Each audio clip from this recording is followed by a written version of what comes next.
Close your eyes and think about the Nikon D850. For nearly a decade, that camera wasn't just a tool. It was the gold standard. It was the yardstick by which every other professional camera was measured. When Nikon made the jump to mirrorless, the Z7 and the Z7 II were solid, but they always felt like they were living in the shadow of that DSLR giant. They were safe. They were incremental. But today, the era of safety is over. It is 2026, and Nikon has finally unleashed the beast we've been waiting for. This is the Nikon Z7 Mark III, and it isn't here to play nice with the competition. It's here to take the crown back. If you are listening to this right now, you are likely experienced. You are chasing the 120 frames per second gimmickry of the sports world. You don't care about a camera that can shoot through brick wall. You care about the soul of the image. You care about microcontrast, dynamic range, and the ability to crop into a photo until you see the individual cells on a leaf. In this video, we are going to dive into the most ambitious camera Nikon has ever built. We are talking the massive 67.5 megapixel sensor, the shocking integration of red to color science, and the new EXPEED processor that brings predictive prop mapping to the high-resolution world. By the end of this deep dive, you'll know exactly why the Z7 III is being called the medium format killer of 2026. Let's start with the resolution because that is the headline. For years, we were stuck at 45 megapixels. It was the sweet spot.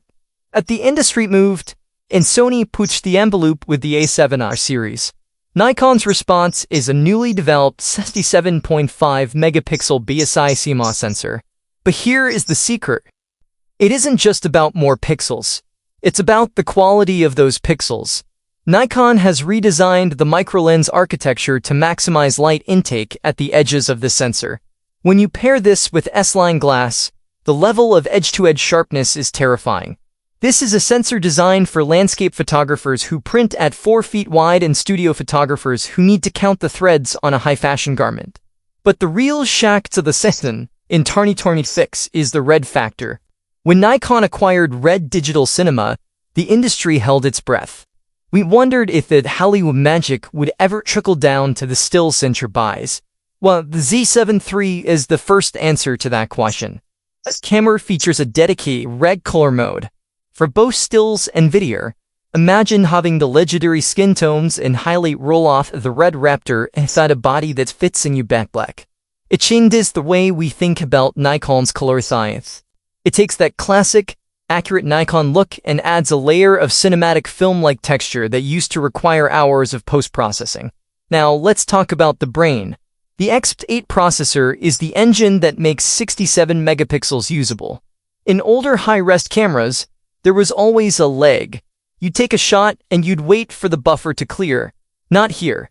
The Z7 III handles these massive files with the flared grace of the sports camera.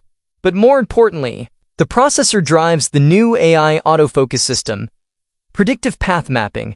In the US, where we shoot everything from high-speed mountain biking in Utah to street photography in New York, you need an autofocus that is